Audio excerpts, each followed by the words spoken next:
저는 이화태현에 살고 있는 사람입니다. 저희 지역에는 전국적으로도 유명한 심령 스팟이 있습니다. 인터넷으로 조사해보면 여러 정보가 나올 만한 곳입니다.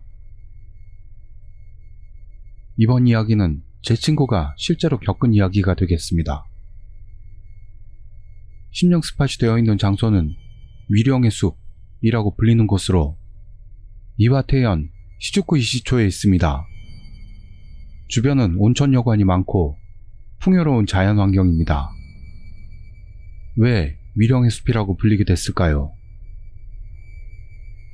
1971년 7월 30일 시주쿠 이시초 상공을 비행하던 ANA 항공 여객기와 자위대의 전투기가 충돌하여 여객기 쪽의 전원이 사망하는 큰 사고가 일어났습니다.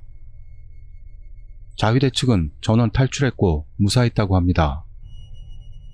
현장은 처참한 상황에서 공중분해하며 추락했기 때문에 기체나 사체가 여기저기 흩어져 있었다고 합니다. 사망자 수는 승무원 7명을 포함 총 162명에 이르렀습니다. 온천이 있는 산간지역이라 자동차 등의 교통수단이 없으면 안 되는 곳입니다. 이곳을 방문하시는 분은 차를 이용하시는 분들이 많아 보이지만 심야에 방문하시면 거의 모두 신기한 경험을 하실 수 있다고 합니다. 제 친구는 자기 친구와 차로 담력 시험을 위해 2번 이 장소를 방문했습니다. 첫 번째 체험은 심야 시간에 친구와 차로 방문했을 때 일어났던 사건입니다. 정상까지 차를 이용해 가서 정상에 도착한 후 주변을 둘러봐도 아무 일도 일어나지 않았다고 합니다. 기대 이하라고 실망해서 귀갓길에 올랐다고 합니다. 유턴하고 얼마 지나지 않아 이변이 일어났습니다. 차가 갑자기 멈춰서 무슨 일인가 주변을 돌아봤다고 합니다만 아무것도 없었습니다. 다시 차를 출발시키려고 했을 때 갑자기 뒷창문을 뭔가가 두드렸다고 합니다. 황급히 차를 출발시키려고 하는 몇 초 사이 자동차 전체를 뭔가로 계속 두들기는 상태였다고 합니다. 산을 내려와서 편의점에서 일단 쉬려고 차에서 내리니 차 전체에 손바닥 모양이 마구 찍혀 있었다고 합니다. 두 번째 체험에서는 직장 동료들과 방문했습니다. 첫 번째 경험이 있었기 때문에 그다지 동조하고 싶지는 않았었습니다만 동료들이 하도 졸라서 마지못해 따라갔다고 합니다. 4인승 차에 넷이 오르고 모두 밖을 내다보면서 달리고 있었습니다. 이 길 앞으로는 큰 주차장이 있었다는데 이상한 체험은 여기서 일어납니다. 주차장 안은 가드레일 등으로 둘러쳐져 있었고 주차장 바깥쪽으로는 절벽인 곳도 있었습니다. 웬일인지 절벽이 있는 곳에 가드레일이 쳐져 있지 않은 곳이 있어 야간이기도 해서 가까이 가지 않도록 멀리 떨어져 주차장 내를 달렸다고 합니다. 가는 방향에서 왼쪽이 절벽이어서 주차장 오른쪽을 달리고 있었습니다. 꽤 넓은 주차장이라서 절벽과의 거리도 있고 해서 넷이 떠들면서 차를 달리고 있었다고 합니다. 친구는 지난번 체험했던 이야기를 직장 동료들에게 이야기해줬다고 합니다. 모두 흥미진진하게 들으면서 오늘 밤도 무슨 일이 일어나지 않을까 기대한 것 같습니다. 그때 뒷좌석에 있던 사람이 갑자기 "멈춰!" 하고 소리쳤습니다. 황급히 차를 세우고 무슨 일인가 싶어 돌아보니 "밖에!" 라는 말을 들었습니다. 모두 밖을 확인해보자 왼쪽 절벽으로 차가 아슬아슬하게 서 있었다고 합니다. 당황해서 차를 절벽 쪽에서 물리고 소리친 사람에게 무슨 일이냐고 확인해봤더니 지난번 체험을 듣고 있었을 때는 분명히 주차장 오른쪽을 주행하고 있었다고 합니다. 여기까지는 모두 확인하고 있었습니다. 이야기 중에도 절벽을 멀리 두고 달리고 있었다고 합니다. 친구의 이야기를 들으면서 바로 다시 절벽을 바라봤더니 경치가 갑자기 바뀌면서 차가 절벽 쪽으로 아슬아슬하게 주행하고 있었다고 합니다. 친구가 무섭게 생각되었던 부분은 갑자기 절벽이 나타났던 게 아니고 모두 이야기를 들으면서 왠지 모르게 바깥의 경치를 확인하고 있었던 것이라고 합니다. 첫 번째 체험은 무서웠던 체험이라도 기대했던 결과 그대로였기 때문에 공포는 그리 크지는 않았다고 합니다. 하지만 두 번째 체험에서는 목숨의 위기를 느끼고 장난삼아 갈 곳은 아니라는 것을 통감했다는 얘기입니다.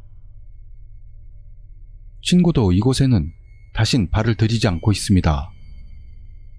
저는 이 장소에 갔던 적은 없습니다. 그러나 친구의 이야기를 듣고 장난으로라도 가고 싶지 않다고 생각했습니다.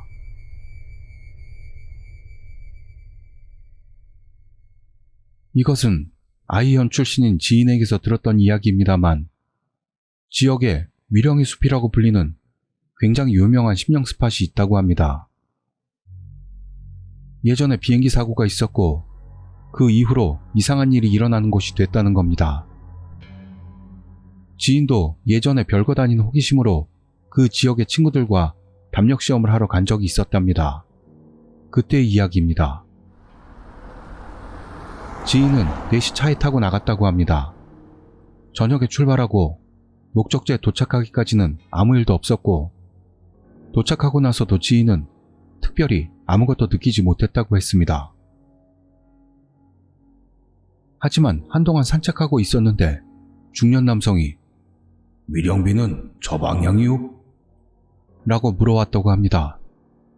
"네." 지인이 대답하자 그는 그대로 그 방향으로 가버렸습니다. 해가 진 후였기 때문에 이런 시간에 위령비 쪽에 무슨 용무일까? 생각하며 뒤를 돌아봤습니다만 웬일인지 그곳에는 아무도 없었다고 합니다. 그래서 갑자기 무서워져 황급히 친구들을 불러 모아 지금 있었던 일을 이야기하고 그냥 돌아가자고 했습니다. 그런데 친구는 중간부터 차를 너무 느리게 몰아서 다른 모두가 "빨리 좀 가!" 라고 했는데도 들은 척도 하지 않았습니다. 길은 커브가 많아 잘못 길을 벗어나면 추락의 위험이 있는 경사면이 계속되었기 때문에 안전운전의 필요성은 있다지만 아무리 그래도 너무 느린 겁니다.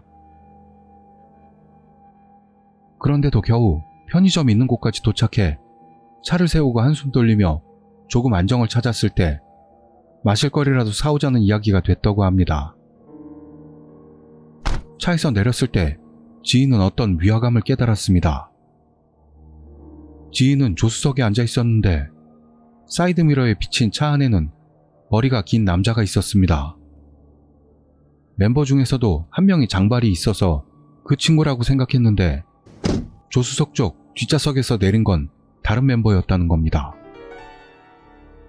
또다시 무서워져서 음료수고 뭐고 그만두고 빨리 돌아가자고 했더니 운전하던 멤버가 "실은 아까 운전하는데 계속해서 경사면 쪽으로 핸들이 돌아가는 거야. 엄청난 힘이었어. 그래서 속도를 내지 못했어." 라고 했다고 합니다. 홀령이 끌어당기고 있었을지도 모르겠습니다. 저는 원래부터 영감 체질이라 귀신이 보이는 게 당연한 일이었습니다. 그걸 계속 주변 사람들에게는 말하지 않았습니다. 어른이 되어가면서 그런 느낌도 강해져서 힘들었습니다. 그럴 때 남친이 생기면서 기분도 살짝 가벼워지고 영감에 대해 거의 의식하지 않게 되었습니다. 언제나처럼 남친과 드라이브를 갔는데 저는 갑자기 어느 곳으로 끌려가는 듯한 느낌이 들었습니다. 그래서 남친에게 그 장소에 데려다 달라 하게 되었습니다. 그곳이 나중에 위령의 숲이었다는 것을 알고 지금은 생각해내는 것만으로도 소름이 끼칩니다. 우리가 그 장소로 가던 도중 날씨는 좋았었는데 점점 하늘이 어두워지기 시작했습니다. 숲이라서 그런가 하고 그다지 신경 쓰지 않으려고 하고 있었습니다. 그리고 그곳의 입구에 도착하니 놀랄 정도로 캄캄해지고 추워서 얼어붙을 것 같은 기분이 됐습니다. 남친의 말수도 줄어들고 저는 그런 사고나 사망이 있던 장소에는 원래 가까이 가는 걸 피하고 있었는데 점점 의식이 흐려지면서도 계속해서 차는 나아갔습니다. 한동안 달리다 보니 커다란 비석이 있었고 누군가가 서 있었습니다. 물론 남친에게는 보이지 않는다는 걸 알고 있었습니다.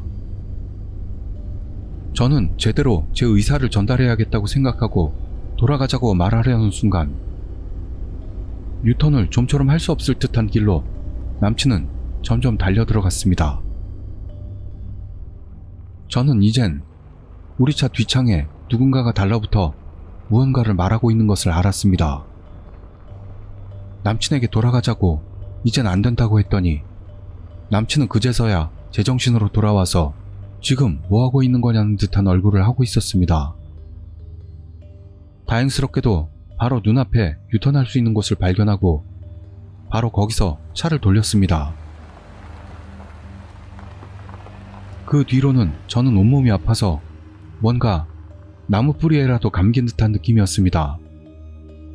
그리고 여러 사람의 감정이 계속 치고 올라와서 마음이 터질 것만 같았습니다. 돌아오는 내내 눈물이 멈추지 않았고 그 뒤로는 한동안 집 밖으로 나올 수도 없을 정도로 몸이 무거웠습니다. 마음이 조금 안정되었을 때 그때를 생각해냈습니다. 우선 들어갔을 때 어두웠던 건 우리가 재미삼아 왔다라고 생각해 숲이 분노하고 있었던 겁니다. 그리고 비석 옆에 서 있던 건 여자로 자기가 보이는 사람에게 붙어 자기가 돌아가고 싶은 곳으로 가고 싶었던 것 같습니다. 그리고 뒷창문에 달라붙어 있던 사람은 제가 기억이 희미해질 때까지 저에게 무언가를 말하고 있었습니다. 이곳에는 오지 마. 놀러 올 곳이 아니야. 라고. 부디 편히 잠들어서. 그리고 재미삼아 가실 분이 있다면 그건 그만두시기 바랍니다. 그렇게 될 줄 예상하지 못했던 많은 사람들이 돌아가셨습니다. 그러니까 분노하는 것도 당연한 일입니다. 저는 조용히 편안하게 언젠가는 돌아가신 모든 분이 성불하시도록 즐거웠던 때를 생각해내고 가족과 다시 만날 수 있도록 바랄 뿐입니다.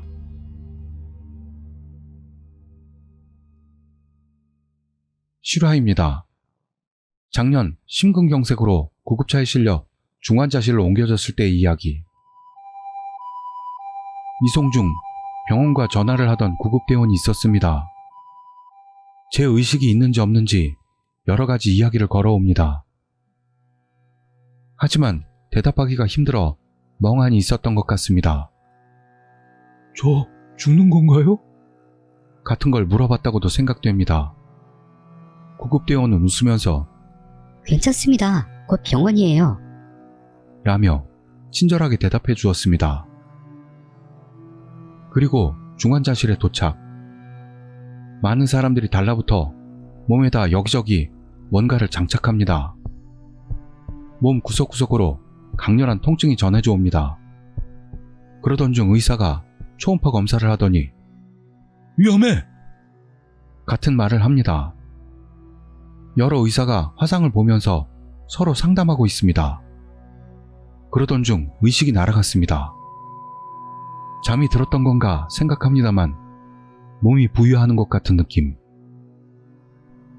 그러자 갑자기 주변이 산길로 변했던 겁니다. 주위에서 많은 사람이 오르고 있습니다. 에? 뭐야 이거? 나 죽은 건가? 아마 죽은 건가 봐. 어쩔 수 없으니까 일단 걸어가 보기로 했습니다. 몇 시간이나 걸어서 이윽고 호숫가 같은 곳으로 나왔습니다. 그러자 모두 속속 작은 페리에 올라타는 겁니다. 근처에 젊은 여성이 있어서 물어봤습니다. 이거 어디로 가는 거예요? 여성은 죽은 듯한 얼굴로 글쎄요. 저도 모르지만 탈 수밖에 없네요. 라고 했습니다. 그리고 승선장까지 걸어가자 자판기에서 표를 팔고 있었습니다. 여기서 표를 사지 않으면 못하는 것 같습니다. 모두 돈을 넣고 표를 구입한 후 페리로 올라갑니다. 자판기를 보니 1등석 35만엔, 2등석 10만엔, 이코노미석 5만엔. 비싸잖아. 돈이 없으면 천국에도 못 가는 거야? 35만엔이라면 당연히 개인실이겠지? 맛있는 거라도 나오나? 문득 정신을 차리고 갖고 있던 지갑을 봤더니 안에는 3만엔밖에 없어서 살 수 없었던 겁니다. 표를 확인하고 있는 담당자 같은 사람이 있어서 거기까지 걸어가 저 돈이 없는데 어떡하면 좋을까요? 라고 물어보니 뭐요? 돈이 없다고? 못 타요? 라고 차갑게 대답했습니다. 하지만 모두가 잘도 돈을 갖고 있었습니다. 1등석을 사는 사람도 많았고요. 갑자기 죽으면 준비가 안 되는 걸까요? 그건 그렇고 나는 어떻게 하면 좋지? 어찌할 바를 몰라 벤치에 앉아 있었습니다. 페리가 출발했습니다. 계속 밤입니다. 엄청난 시간을 앉아 있었는데 계속 밤입니다. 어쩌면 좋아. ATM기 같은 거 없나? 굉장히 초조해 있었습니다. 그때 조금씩 밝아지면서 이름을 부르는 소리가 들렸습니다. 스즈키 씨, 스즈키 씨, 스즈키 씨! 눈이 떠졌다고 생각했더니 간호사가 수치가 안정됐으니까 곧 수술하겠다고 합니다. 괜찮으세요? 라는 말을 들어서 저 죽었나요? 같은 엉뚱한 말을 해버렸습니다. 간호사는 웃으면서 괜찮아요. 개복은 안 하고 시술로 가니까 아프지는 않을 거예요. 라고 합니다. 그러나 머리가 멍해서 표를 살 생각만 계속해서 했습니다. 죄송하지만 ATM기에서 35만엔만 찾아다 주세요. 같은 말을 했다고 합니다. 간호사실에서 화제가 됐었다고 나중에 들었습니다. 만약 지갑에 돈이 있었다면 페리에 탔을 거라 봅니다. 그 페리는 어디로 가는 것이었을까요?